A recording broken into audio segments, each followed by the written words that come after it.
Hi, and welcome to Season 2 of the Team Deakins Podcast, a collection of informal conversations between Roger and James Deakins and a guest. We never know where the conversation will take us, so listen in and see where it goes. This episode is sponsored by Aperture, a premier manufacturer of LED lighting with the industry's greatest variety of fixtures for your complete lighting needs. Aperture recently announced the new Storm family of lights. With LED white light quality that matches natural daylight and classic tungsten bulbs, plus extreme low-end dimming while maintaining color quality. Discover more about the new Storm lights and the complete Aperture lighting ecosystem at aperture.com. Today we're speaking with an actor. We've had the privilege of working with him on the Assassination of Jesse James and No Country for Old Men. His other credits include Raising Hope, Terminator, The Sarah Connor Chronicles, and The Dead Don't Hurt. We're happy to welcome Garret Dillahunt. Garret, Thank you for doing this. Yeah, welcome. I'm so happy to be here. I've missed you guys. Let's start out with our question. How did you get to where you are today? Where did you grow up? Was this something you always dreamed of doing, or did you find this later in life? What's your story? All right. Super honored to be here, first of all, and being a fan of the podcast and a listener. I knew this was the first question, and I was like, oh, no, we're going to start off on a downer. But please, it's not. It was a long time ago, and we all have these kinds of stories. But I never expected to be doing anything like this. I'm not. I'm a pretty shy person, and was painfully shy as a young man. I wanted to be a writer. I was kind of hot shot on the high school newspaper. A year young for my grade. I just kind of threw myself into that endeavor. I was painfully shy to get up in front of people. And I grew up in a small town called Yakima, but I went to a school which was closer to where we lived in a town called Selah, Washington, which was even smaller, about 5,000 people or so, one school. I'm the middle child of three boys. We moved a lot as kids. My father was in the trucking industry, and my mother worked in retail, various retail jobs. And we followed the work, and we moved up to Washington to haul fruit. It's a big fertile valley there where all your apples come from with a little Washington sticker. Yeah, my senior year of high school, I went on my first date. I wasn't a big hit with the ladies. And I finally had a date with this great girl, and we went to see Raiders of the Lost Ark, Indiana Jones, the first one. And I came home that night, after having, put one shaky arm around a girl for the first time in my old 68 Oldsmobile on the drive home. And I pulled up into our yard, and there was a policeman there. It was about midnight, and apparently my older brother had been killed in a drunk driving accident. Oh, God. Oh, no. Yeah, that was a long time ago. Mm-hmm. But it certainly threw my normal little family into a tailspin for quite some time. And it changed all of my plans. I went to college, and that was in November of 81, my senior year just started my senior year of high school. So it was a long time ago. But, I just had no will to do about anything at that moment. I'm in college, I'm 17, and I'm angry, and no one understands pain like I understand, which is a falsehood. Yeah. The young believe that they're the only ones who experience tragedy. But I have a degree in English with a writing emphasis for poetry, short fiction, and some journalism. And I thought, well, I should probably write plays as well, because it's hard to make a living as a journalist. Because it's so lucrative writing plays, Yeah, really. That's how naive I was. But part of that requirement, and this was my last year of college. I just kind of drifted through college, got in a lot of fights, and wasn't a great student. Just didn't understand. I just didn't know what life held. I didn't, I was now told that life was not guaranteed to us, and we could go at any moment. And I just knew I wanted to do something that I enjoyed, and something that kind of honored my brother in a weird way. He wanted to be a rock and roll musician. He played bass. In fact, he was on his way to a gig when they went off the road. Him and his buddy were both drunk. He was in the passenger seat. But part of the requirement for that double major was an acting class, so that you knew what you were writing for. And this was a mortifying development for me, because someone so shy. yeah, I had no desire at all to get up in front of people and do that. So the first time up, doing the scene required in Drama 101 was a harrowing day. I don't think I slept much the night before. But it turns out that was just what I needed. It turns out to clearly have been a therapeutic endeavor for me. And I really, really enjoyed hiding in other people's skins and not being myself. I only think I realized this in retrospect many years later, but I just thought I found something I loved finally. And my trucker father and, working class mother were both surprised. What do you want to do? Yeah.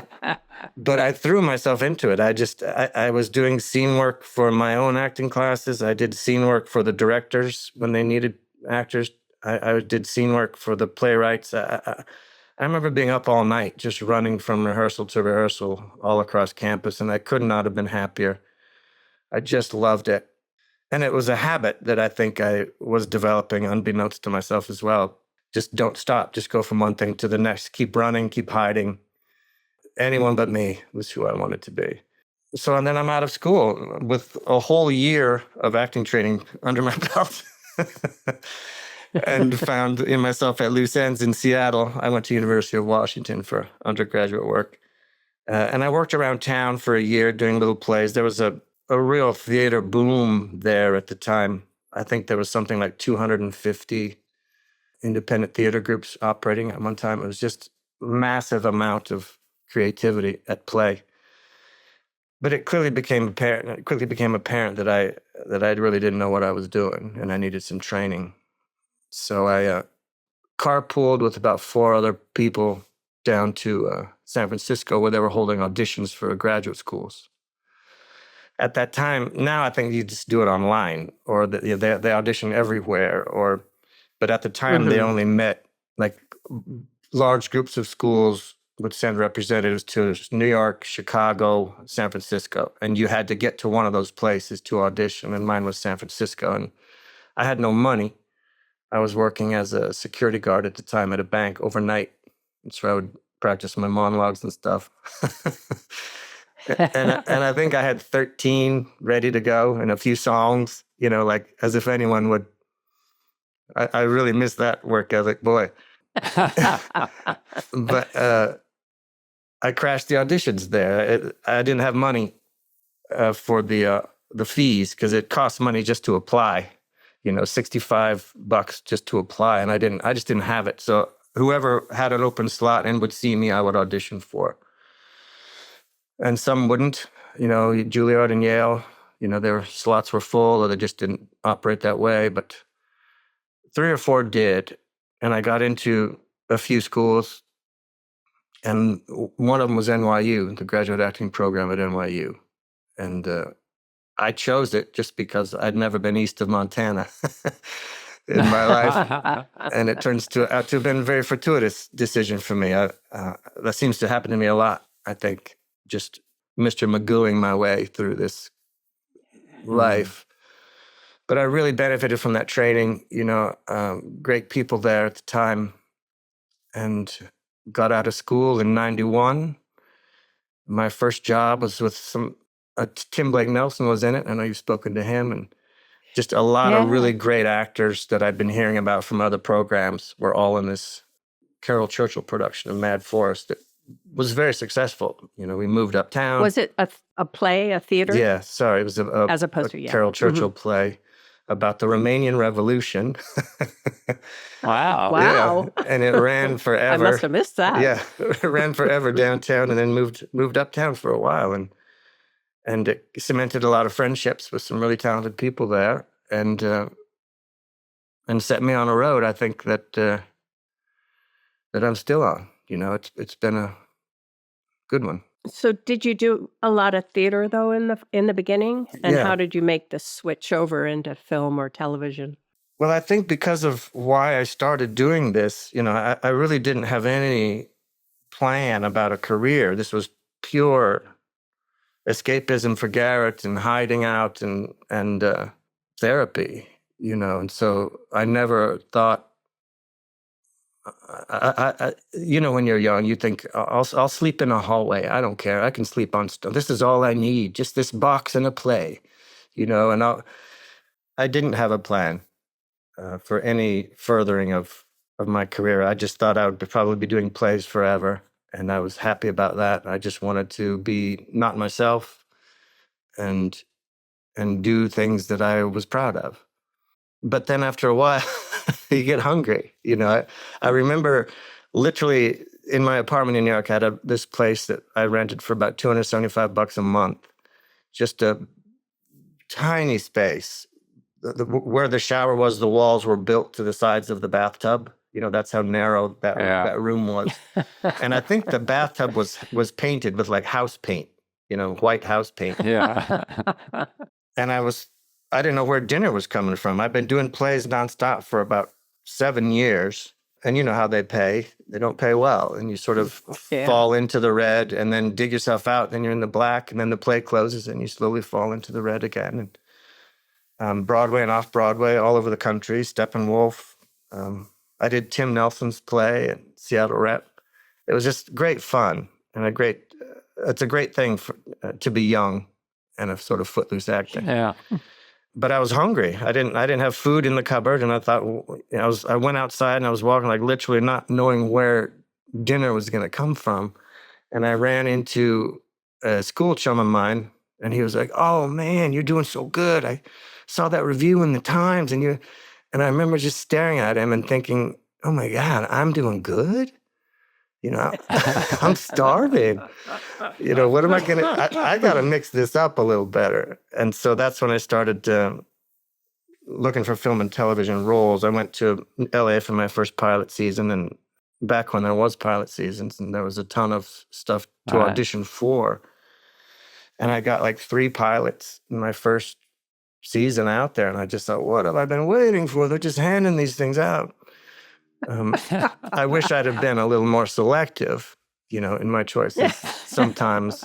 But I really, I think my style's very well suited to film and television. I've always been accused of being too small, too filmic for a lot of theater work, and so I kind of felt right at home. Yeah, well, how different was it, though? I was kind of interested, because when you do theatre, is it easier to put yourself into that character and disappear, like you were talking about earlier?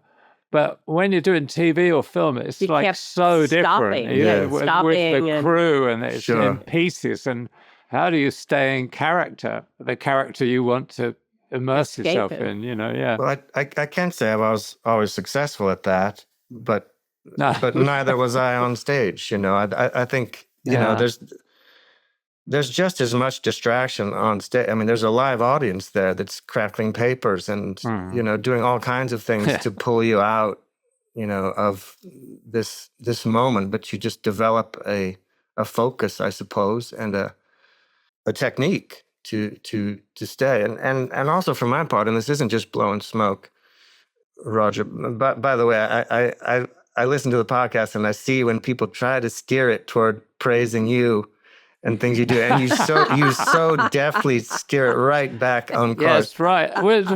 Now, come on, keep on what you were talking about. You're acting. Well done.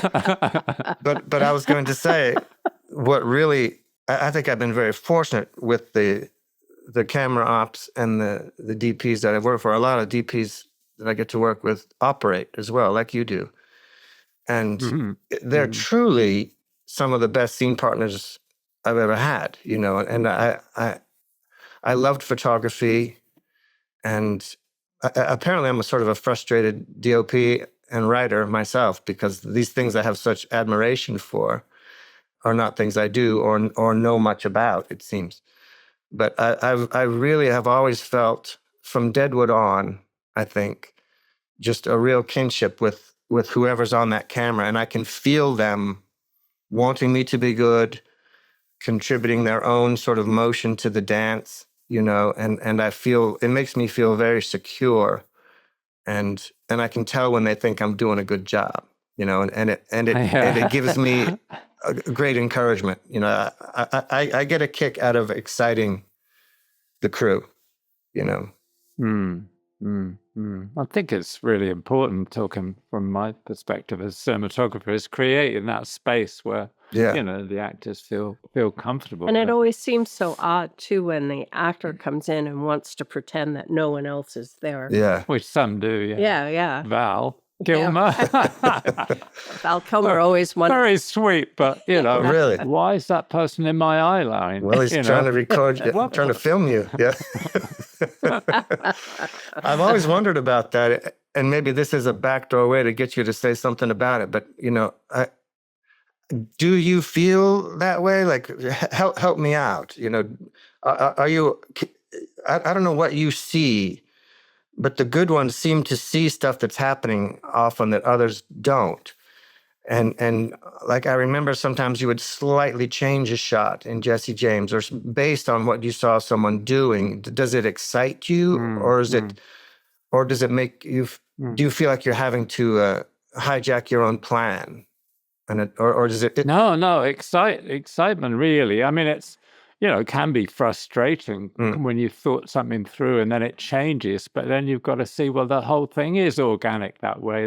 That's what makes it exciting, is everybody's trying to find the best, aren't they? And there's definitely on set an excitement when you think you know the script so well and the actors come in and suddenly there's a whole new dimension to the script that you realize, yes, that makes sense. So it's actually really exciting to see it on its feet. One actor we were working with when we first worked together, actually, the actor in the bar one night said, "I can't understand this film. What's going on? I thought this was a comedy. It's not funny at all."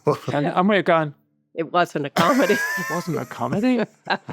That must happen more often than you think, because it must be equally true that probably does. That you've filmed people who are like, okay, how am I going to salvage this, as opposed to take advantage of it, Oh,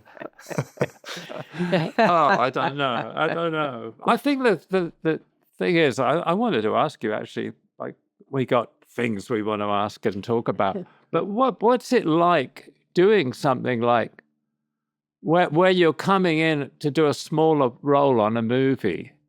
I mean, and you're only really there for a few days to play a character. And everybody else has been working for a couple of weeks. How do you become part of that? I mean, for me, I've seen that happen with actors and actresses coming on.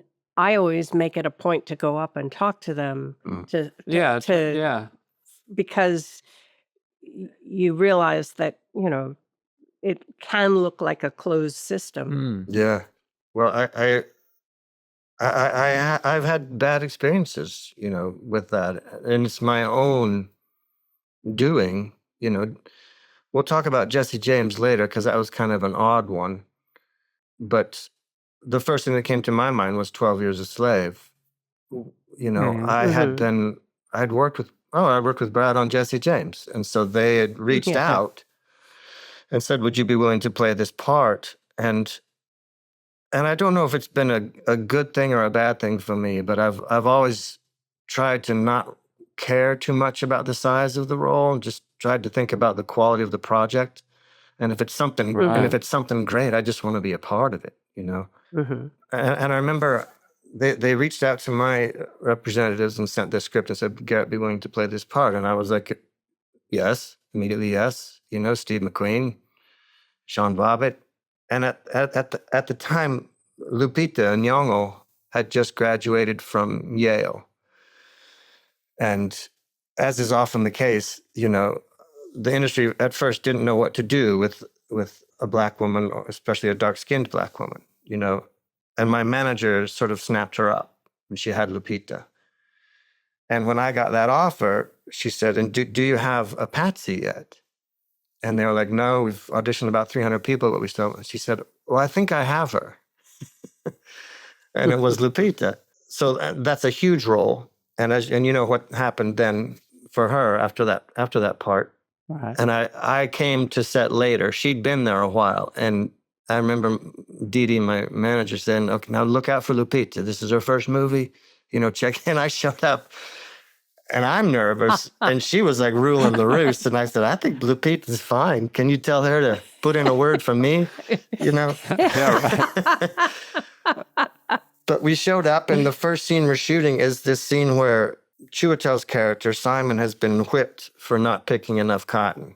My character sort of, apparently there was a lot of poor white trash that would also pick cotton for low pay.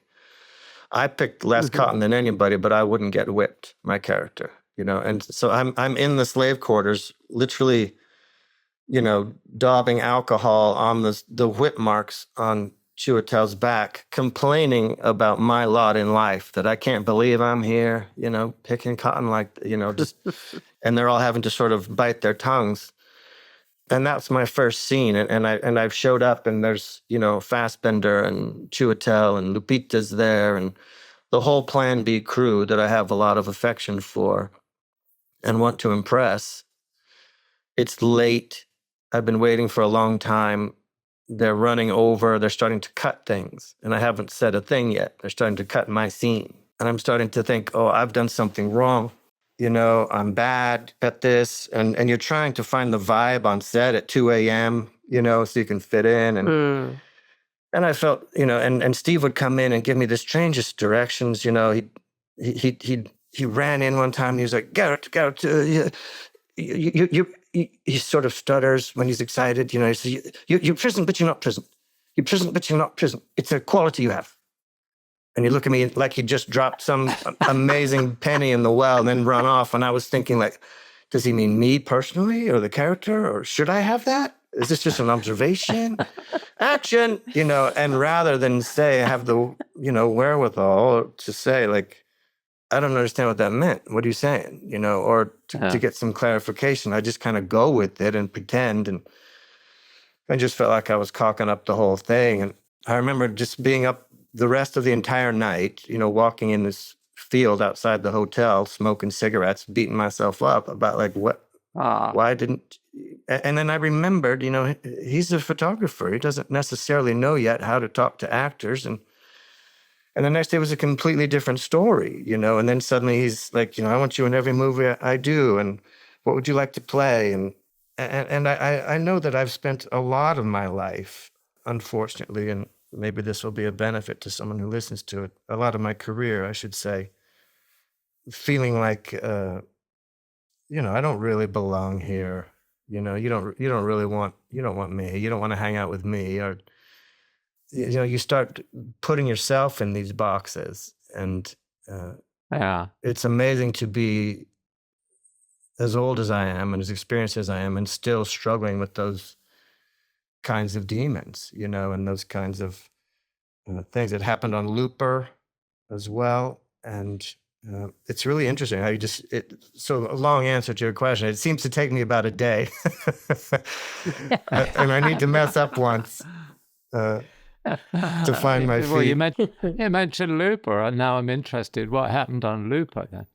Well, that also is a great DP there, Steve Yedlin, who you must have spoken to. Yeah.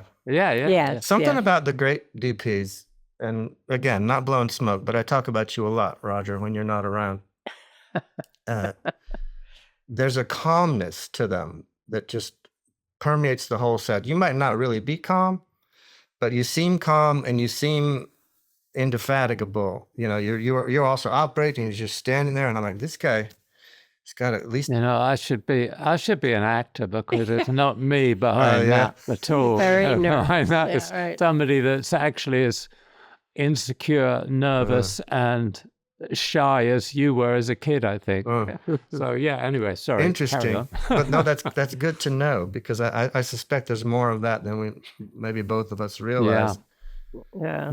But we were shooting that on film. And it was another, which I miss. Off topic, I know we had I don't know if you remember it. There was one time we ended up in the van going back to the hotel after a day of shooting on No Country. And this was sort of early in the digital phase of things. And I had this new digital camera when it was all about megapixels. You know, what's the megapixels? Yeah. And I was excited about it, but I was expressing concern because I missed shooting on film. I was like, I feel like this is going to ruin everything.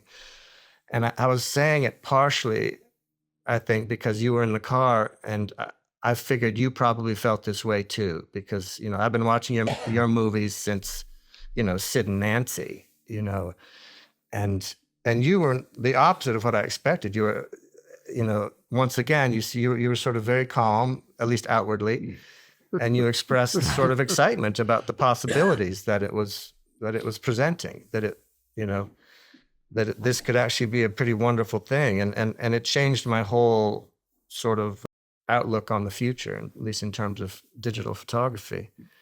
And, but this one was on film. Looper was on film. And the atmosphere on set when it's shooting on film is so completely different because everyone has to be ready. You know, the scenes were, the special effects were practical. You know, when I fly into the air and all the items in the room fly into there, they're all on twine. They're all on lines. I'm on a harness. Mm-hmm. You know, there's nothing faked, and it's expensive if you mess up. You know, and I got to set, and there was Emily Blunt, who elevates any set she's on. I just think she's an extraordinary person and personality, funny and vivacious and talented and supportive and fun to look at, obviously. Joseph Gordon-Levitt was there. And once again, I'm feeling like, you know, I just got here. What's the vibe? Everyone really seems to be gelling well. I really want to impress Ryan, who kind of, you know, just called and asked me to do this. And I have my gun on Joseph, who's playing young Bruce Willis, you know, and and I go up. I just go completely up, and that's unusual, at least at the time, for me. You know, people used to think I had a photographic memory, and it's one of those things that happens on stage a lot, where, you know, I'm looking at Joseph and he's doing his acting, and then you can see him see that I've gone up, and there's a slight change. And then you can see him trying to find a way to help me out. And then finally they just yell, cut, you know, and I'm just like, oh, you know, I did that. I caused that expense, that time. They've lost faith in me. It was the same thing. I just went up once and I never did again. And I thought I was doing terrible work, and, you know, it's not bad when you look at it. Sometimes you think you're doing bad work and it's really not that bad, but I clearly have a lot of issues, and I still do at 60 years old, feeling like I don't belong, or why am I not, you know, my penchant for playing supporting characters, which started early, has come back to sort of haunt me in a lot of ways, of feeling like I've done something wrong, or why don't I engender trust in people to be the guy. You know, it's a funny sort of self-flagellation thing that you do, you know, and then you think back and you see that you're the one who lined up all the pieces to make this happen this way. You know, it's interesting. Yeah. You work with so many different directors. How does it differ when you're working with, you know, Joel and Ethan?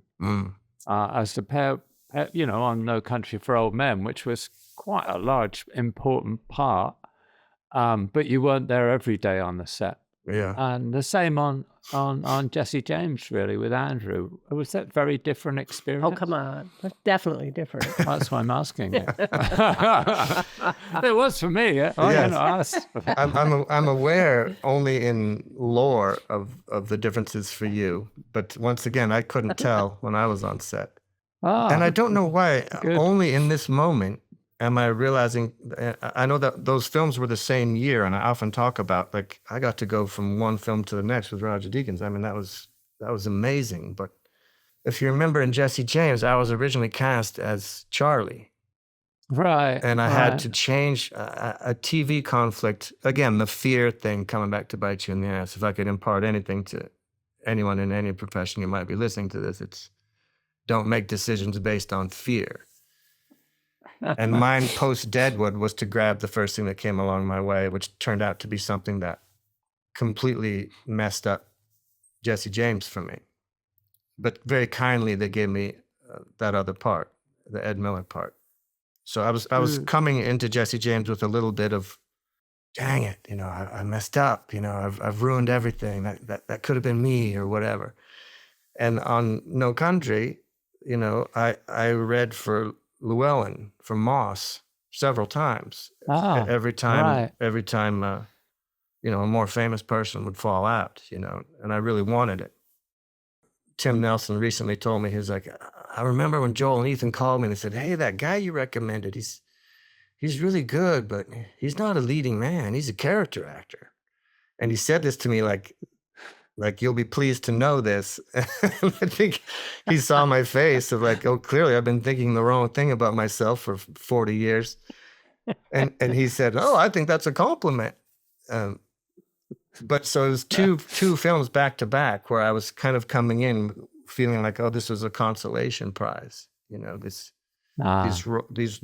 roles. But you know, what great experiences, you know, and how wonderful to have been included in them both for me. And as far as Joel and Ethan, I've never worked with them since. You know, I would love to. It's just I can't imagine anything in any of their movies that I would have played. But what's wild about them is I felt very in control of my performance. You know, I felt like organically, I think I'll go here and then I'll probably do this. And they would always walk up in tandem and say, well, that seemed pretty good. You know, and they're kind of towing rocks. I'm like, what do you think? You want to go again? Yeah, right. They don't really have much to say other than, do you want to go again? I'm like, yeah, let's do one more. Okay, let's go again. And then they walk back. Yeah.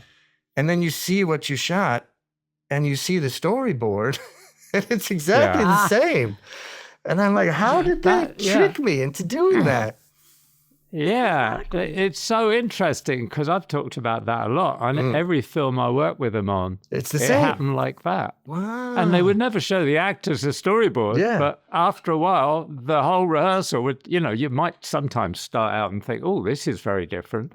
But then after a few rehearsals, no, it would be exactly that. I'd look at the boards and think, my God, that's exactly the same blocking. We don't know how they do it because they'll also be working with actors that are notorious for wanting to change everything. Yeah. And yet at the end, it's the storyboard. It's really sort of very amazing. I mean, is it the same for you? Like, or do you design the storyboard? I usually work, I mean, sometimes work with them at the beginning, especially early on in Barton Fink, but later on I just go through the storyboards with them when we got locations or as we got locations. So, you know, they were all part of the planning, It's pretty amazing. But it was also really interesting. Yeah, it's also really interesting on No Country because I think you're quite a different actor maybe in your approach to Tommy Lee. Certainly, it's a very different character, but both of you still kind of ended up doing exactly what was in the storyboard. Yeah, it's amazing. I was glad he liked me. Yeah, Really? Yeah, it can be very intimidating. I remember, I tell a story now. Yeah. Where before the shoot started, we had Josh and Tommy Lee and the Coens and myself and that we had dinner one evening to get everybody to meet up. Yeah, that's right. You were there. Yeah. It was really funny because Tommy Lee really laid into Josh. I think he was just trying to test him out. You know, it's really funny. Wow. Anyway, he's kind of like that. He told me, he said, I always kind of thought Moss was was long and lean, like a coyote, you know? But yeah. Well, the other story is Josh Josh had, who did he have make a tape for him? He did an audition tape that Was it Quentin? Quentin Tarantino did with him. This audition tape, and they sent it to Joel and Ethan, and Joel said, yeah, we never liked it. We didn't, it was only till they saw him later on, they decided on Josh, it's very strange. That's amazing. That makes me feel better that I don't have friends like Quentin Tarantino laying down tapes for me. Wow. Yeah. How much for that part in No Country? I mean, how much rehearsal did you do with Joel and Ethan beforehand? I don't remember a ton of rehearsal.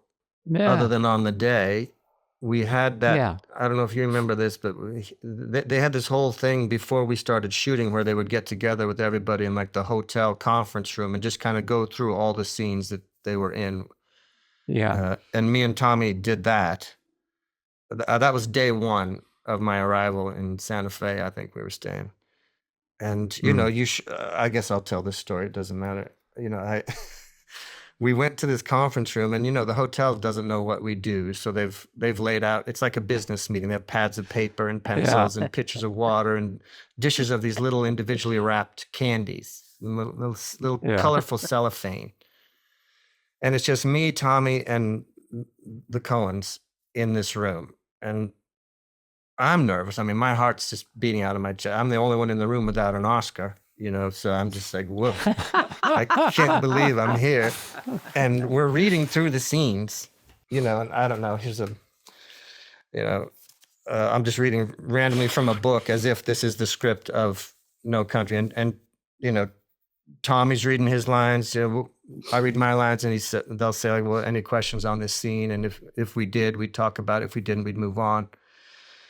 And during this whole time, Joel is kicked back. He's got his legs crossed a little away from the table, and he's eating these candies, just slowly crinkling them and eating them. Do you know this story? No, I don't. I'm just imagining him, though. And he's kind of, he's got his head cocked to the side, and he's listening to us, and crinkle, crinkle, crinkle, eat. And Tommy's reading, and he'll say, like, this isn't a line, it's just some words in front of you. He'll be like, well, Mr. Rome becomes a Western, says, of course. He gets up, grabs the dish of candy in front of Joel. He doesn't make eye contact with him or anyone, walks across the room, puts it down, sits back down, and resumes right where he left off. And Joel is sitting there, like, frozen in air. He starts to, you see him get really red. This is day one. My heart is pounding out of my, I'm sure it's visible. And he finally says, was that bugging you, Tommy? And without looking up, Tommy says, they really do. Whereas the combination of corporate and personal, he just right back to the lines. And I was just like, oh my God, this is going to be some kind of shoot. But thankfully, he likes me. I feel like I can work with just about anybody. I know what I'm doing, and I think he just doesn't suffer fools. But his definition of fool is a real wide umbrella. Yeah, he would test me out as well in different ways, But and he test liked you, everybody. But it was actually one of the most pleasant shoots, I think, in terms of everybody getting on that I've been on. Yeah, In that funny. big scene where we're riding the horses around the crime scene for the first time, Yeah, I could tell that he was pleased I could ride. But when it was my coverage, and he's off and he's just sort of spouting his lines and he's standing by the pickup truck, Joel and Ethan are directing me. And at one point, Tommy goes like this while he's giving me his lines. He holds up his hands and he goes like this, meaning my toes were out too far, put my toes in closer to the horse, And I appreciated it, but I also felt like, I've got three directors on this scene. Yeah, right. On this shoot. Funny. But I sure enjoyed myself on that. Yeah, I think everybody did. Well, I usually do on their films. Yeah. So the assassination of Jesse James was quite different than that. Well, I was thinking it different because I was thinking the scene up in the woods prior to the train robbery. Mm-hmm. where you're all sitting around. Oh, And yeah. I remember very distinctly because the sun was going down and I wanted to shoot it with the sun in the back of the shot. And it was going down and Andrew was saying, well, let's ad-lib something. I don't know what was happening, but it seemed like the whole scene became ad-lib. Do you remember that? I do. I think he had prepped Paul Schneider, who's a pretty good writer. Right. And Paul kind of wrote Right. these little scenes for us where we're talking about whores and poetry, Right. Yeah. which I don't think Ron Hansen was a big fan of, but it was a cool scene. Do you remember was this your idea, that the makeup they put on us that had like crushed up pearl in it so that we were a little bit luminescent? No, that was Andrew had seen these photographs that I think a Canadian photographer had taken, a fashion photographer, that makes the skin kind of slightly, metallic. So he wanted to use that, but that was really for the night shots. Yeah. But, I think he started using it early on, but it didn't really work on the daytime shots. But we did use it on the night shots, didn't we, I think? And there's something about that guy who, I was a big fan of Chopper. And Mhm. and my scenes, particularly the one in the cabin with Brad, where it was freezing cold that day, he just was so pleased or surprised by things I was coming up with or something, which I attribute a lot to Brad, who was, I think, an amazing scene partner. He just doesn't, for someone as big a star as he doesn't seem to have much ego, at least on set. I don't know him off set, but and Andrew would come in, he's like, everything you're doing is better than what I'm telling you, so just keep going. And so my experience with him was more of, this is a guy who seems like a real artist. He takes years between projects, is sometimes doesn't have two nickels to rub together. He's so picky. And seems to be able to hold the vision of it in his head against all chaos. And he, was willing to hire this pretty unknown fellow to play Charlie Ford, which Sam eventually played because of the TV conflict. But, that went a long way for me to probably be a lot more forgiving, because I think he's an obsessive genius. But it can be just frustrating sometimes. The scene you're talking about in that little hut was going to be on location, but I don't know if you remember, it was snowed under the day we went there. Right. And we tried to dig it out, and it was just impossible because it was just impossible to shoot that. So they nixed shooting that on that day, and we did something else. And we shot it the next day, I think it was, in a warehouse. They put the set in the warehouse, and I had the painter paint a backing to look like the landscape outside. And we lit it, and nobody's ever questioned whether that was a set or not, on stage. So. Andrew was very frustrated by things like that, but it was like, you're kind of trying to make the best of it within the terms of the schedule and the budget and everything else. His people skills could improve. I could a little bit. But I mean, I love the guy, honestly. Yeah. I mean, I think he's a total genius, but it's, a lot of times on films. Genius can be frustrating. Yeah. Yeah, a lot of the times you're kind of you're butting heads with somebody because you're both trying to get it as good as you think it can be in your own way. So, right.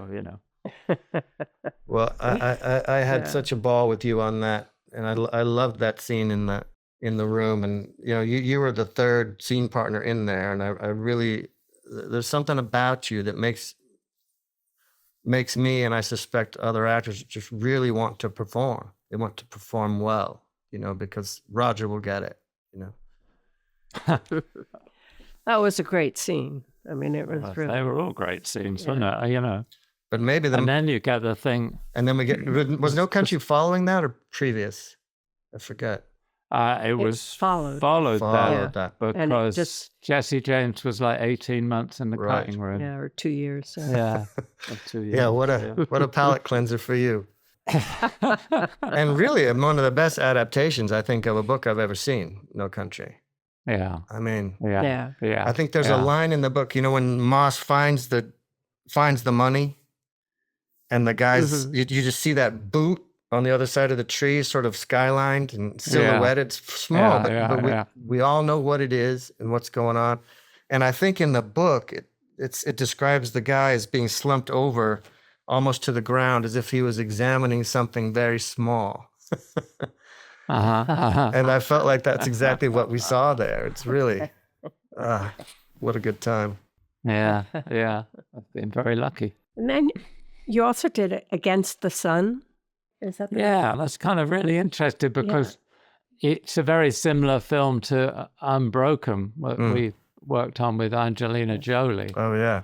And we could have used you on it. It's probably a shame, though, it was on the same year because kind of one had a bit more publicity behind it. Yeah, and more money behind it, sure. You know, it's a true story. You know, it wasn't like like Deadwood for me was a really formative experience and launched my entire career and taste, I think, in the kinds of things I wanted to do. And I think that was ambitious. It was one of the most fun times I've had on set, even if it's not necessarily one of the most successful films I've ever done. But I really loved the whole.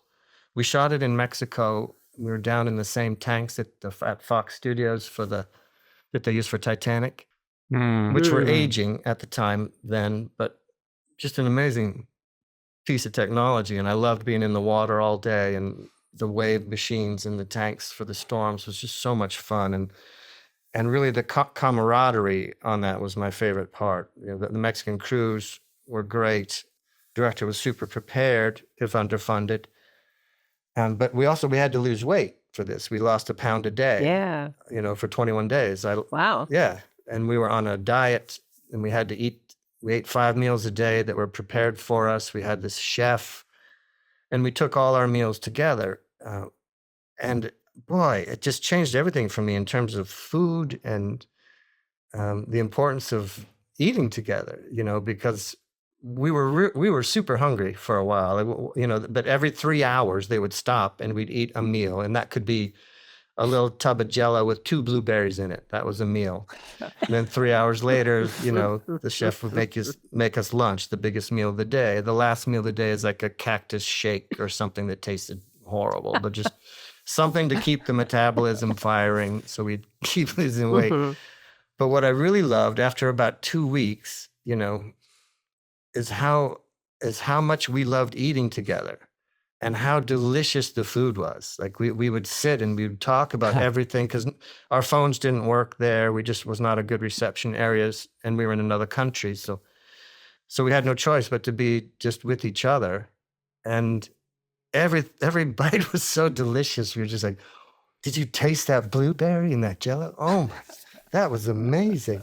It was just so much fun. But that's great. Yeah. Yeah. But when we did Unbroken, the guys up to Christmas, they had to lose weight, and most of them did, you know, and stayed on the certain diet. person they used digital techniques to enhance it. But it was actually really upsetting on the set to see people withering away, kind of. Yeah. And they went away for Christmas and came back, and the ones that had been on the diet, when I saw them, I was so happy because they looked normal, and I went up and I hugged them. I said, I'm so glad you guys are okay. So it was a big deal. It's a weird thing, and you hear so many stories from other actors who've had to lose a lot of weight, and then it's kind of wrecked their bodies forever in some ways. And I've never had to do anything that drastic. But boy, I sure enjoyed it. But it sounds like you guys were doing it right. Yeah, you were doing it scientifically. We had a nutritionist, and it's basically the diet that they put severely obese people on before surgery. Great. So, Great to know. Jell-O and blueberries. Okay. I remember Matt Damon in one of his first large roles had to do it on Courage Under Fire.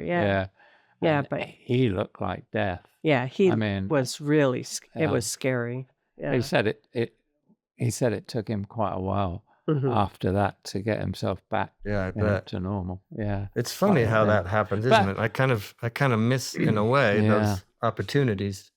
but we've also just gotten better at doing it healthily, I suppose.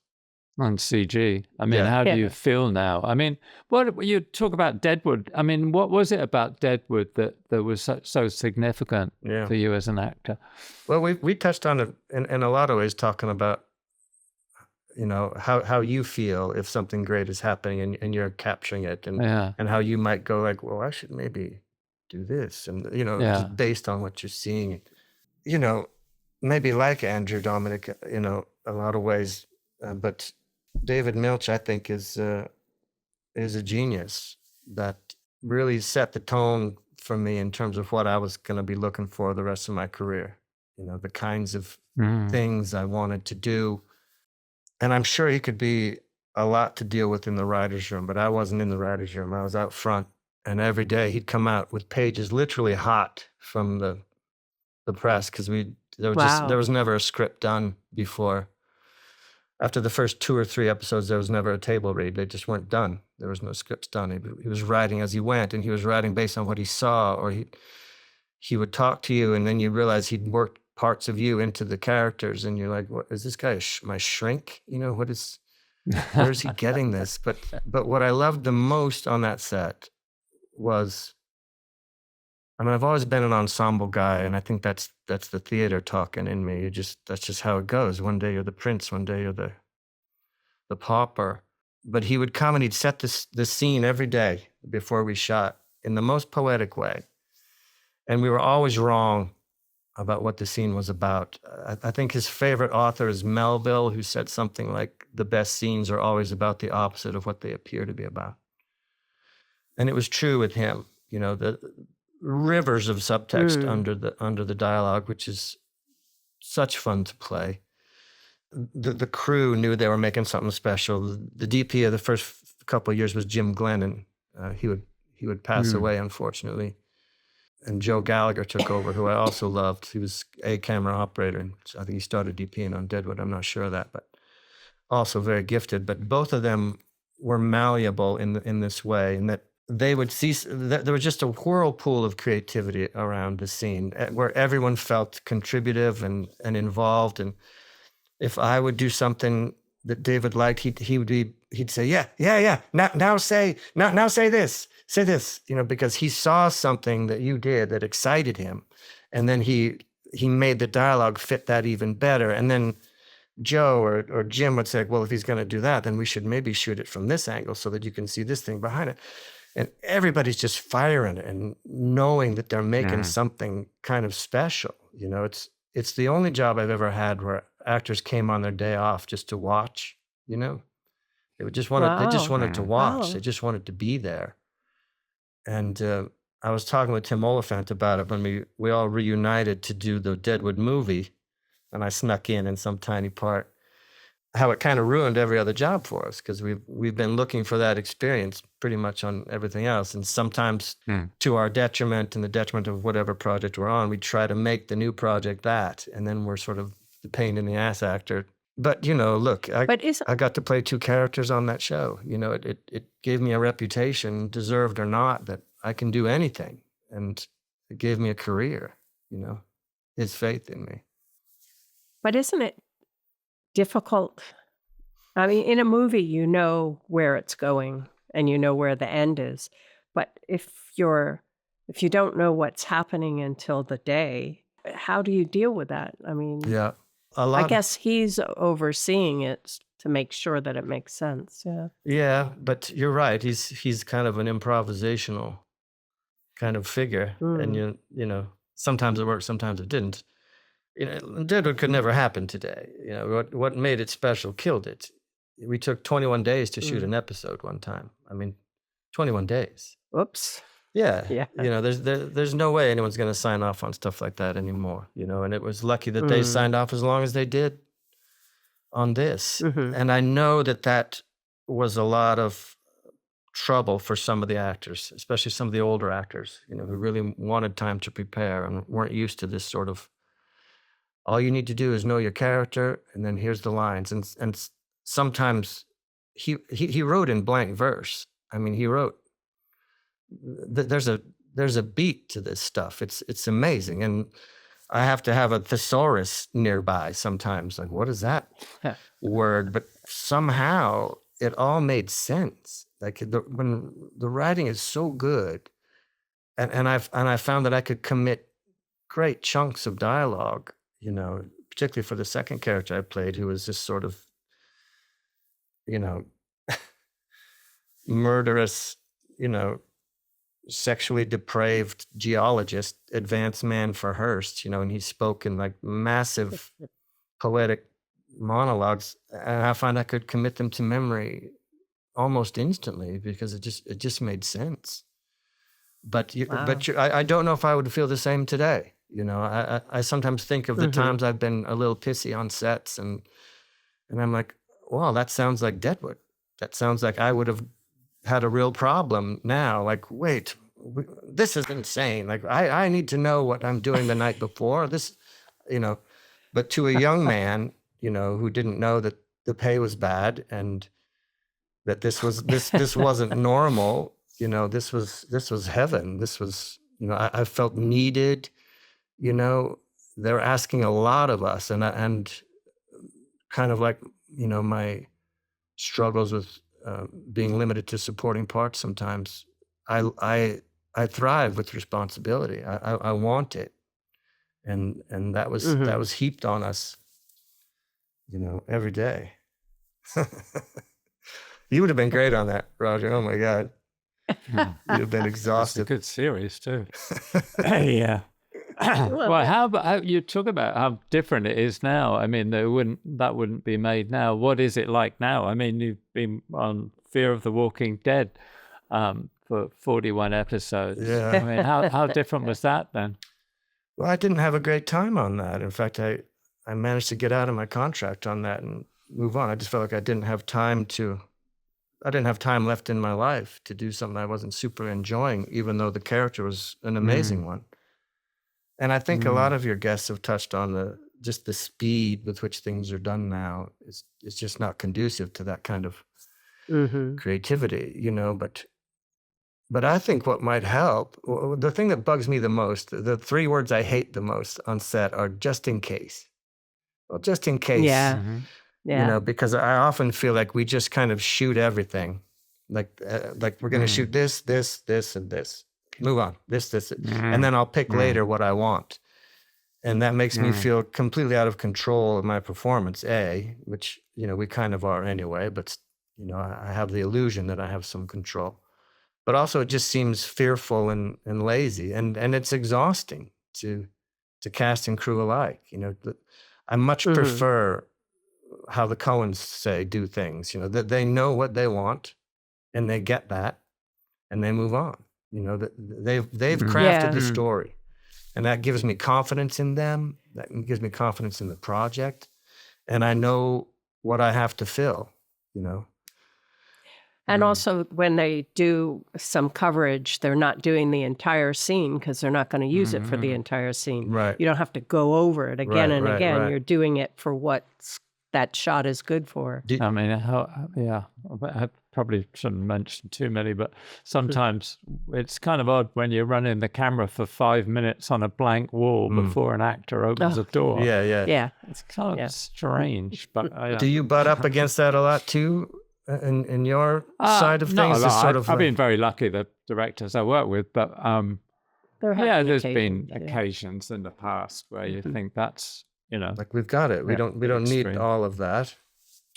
Yeah, I mean, first working with Joel and Ethan, they wouldn't even, you know, if they had a wide shot for a scene, they wanted it for a certain part of the scene. That's all they'd shoot. They wouldn't shoot the rest of the scene. Yeah. I mean, it was different in later years. They would kind of let it roll on for the actors more. But I think maybe it generally is for the actors. Yeah. That They're happens, quite happy. They know they want that wide shot for this particular beat, these few lines, and that's what they would do. Yeah.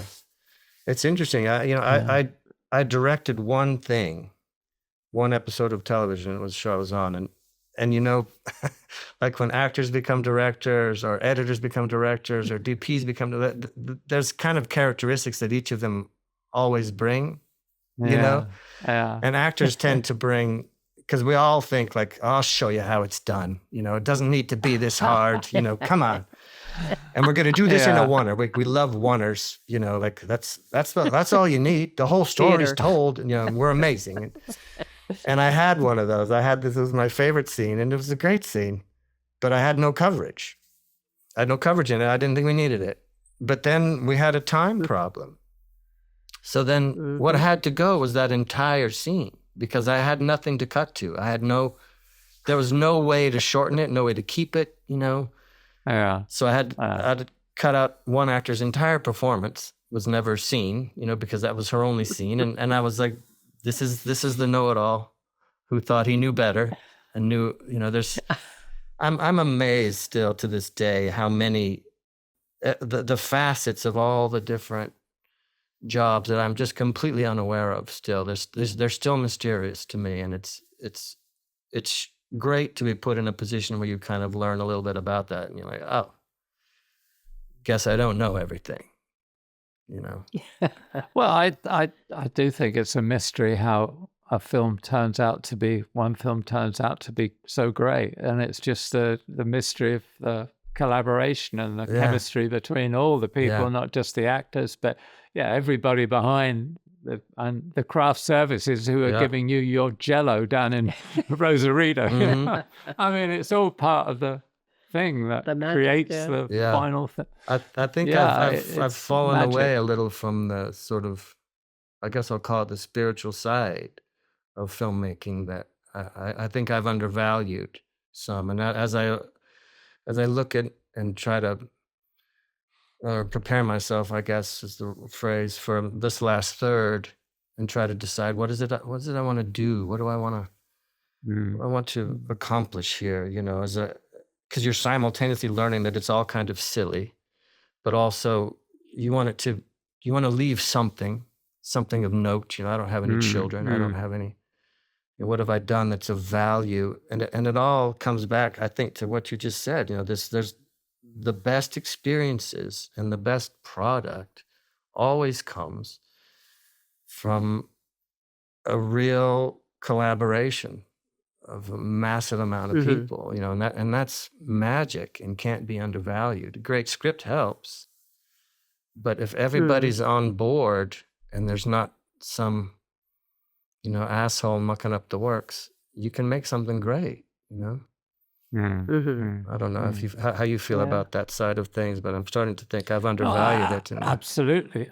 No, absolutely. I guess that's the way I've always seen it, and that's why I've always had a problem with what you were just talking about just in case, let's shoot 5 cameras and shoot everything and making in the edit. Yeah. And that's also why I have a problem with the way technology has seemed to have taken over the story. Yeah. It's almost a substitute now, the way flashy camera moves and lighting and action sequences. And I don't know where the stories have gone, Yeah. I mean, we were watching the other day, Winter's Bone, which you were in. We were watching it because we're going to talk to Deborah about it. And you just look at that, how wonderful it is, how real it is, how obviously there's no money behind it, but it doesn't matter because it's got so much passion. Yeah. And you can tell there's something, everybody's trying to do something really special, and they achieved it. Yeah. Has it always been that way? Do you think? I know like Johnny Weissmuller was Tarzan, and I wonder if actors in the day were like, "What, that guy? He's a swimmer. You can't." Well, they probably were. Yeah. You know what I mean? And it still made more money than the great movies of the day, but it is frustrating. Yeah. Yeah. I was thinking too, there was a time I thought I wanted to be an animator, and so I always enjoy seeing, and I'd gone to see one of the How to Train Your Dragon movies. Oh, yeah. Alone, so weird, old guy in the theater with a bunch of children, but I'm just like, this is amazing. And it was the second or third one, I can't remember which, but the shots were just amazing. There was one scene where he's riding his dragon sort of just above the clouds, and right next to the clouds that staff sort of appears. Oh yeah, And then the woman standing with the staff. And it was the most amazing shot. And I was like, I don't know what to call this, but who DP'd this? You know, and then your name was at the end. And I was like, of course. Well, I can't take credit for shots like that. But I mean, well, we were involved from the beginning with Dean on all three of them. That was a really great experience, actually. Yeah. But again, it's just storytelling and using images and camera movement, and and that's different than the technology that you're talking about, isn't it? That's not. It's using it in a different way. I'm talking about story, shooting on a volume, or there's something about being in a real world and not reacting to things that are happening rather than just doing it like. Yeah, I mean, if it's possible to do it in camera, it's such a better experience. I remember on the pilot of Deadwood, Walter Hill directed that, and it was and the sky was darkening. It was not what the scene was written for. It looked like it might storm any second, and everyone was freaking out. It was like, the sky was falling, just chickens running all over the place, and Walter was just like, boom. He was just sitting there, and he was like, "Oh no, what will we ever do?" Because he knew that this is an opportunity more than a problem. Yeah. There was a windy day on a funeral scene in Deadwood, and it was just destroying us just for this funeral. And this was not the plan. And then David was like, newspaper man, you're allergic to dust, and it became, and he's sneezing throughout the whole thing, sometimes so hard his bowler hat falls off. We're all kind of dealing with this dust now, and it's like suddenly it's almost comedic. It's this sad, we're trying to lay this boy to rest, and it's a dust storm, but we're not pretending it didn't happen. We didn't reschedule the day. It was just like it became something better, and something just by dealing with what was happening. But I'm with you, man. I'm with you. I think that's the way to go. Anyway. What would I just want to ask, what advice would you give to somebody starting out? What advice would you give to you yourself, when you started in the 80s? Well, that might be doable, because I think, like a lot of my counterparts or peers right now, I don't know how to help young actors. I don't know what to tell them from my experience that even applies to this new, hopefully temporary world. I only have to have faith in them that they will find their way, because this is normal to them. I hope the stories survive. I hope there's still a passion for stories, because I just see a lot of people who want to do anything, and they'll do anything. And that's the world they're living in, because they have so many fewer choices than I did. And it was a struggle for me.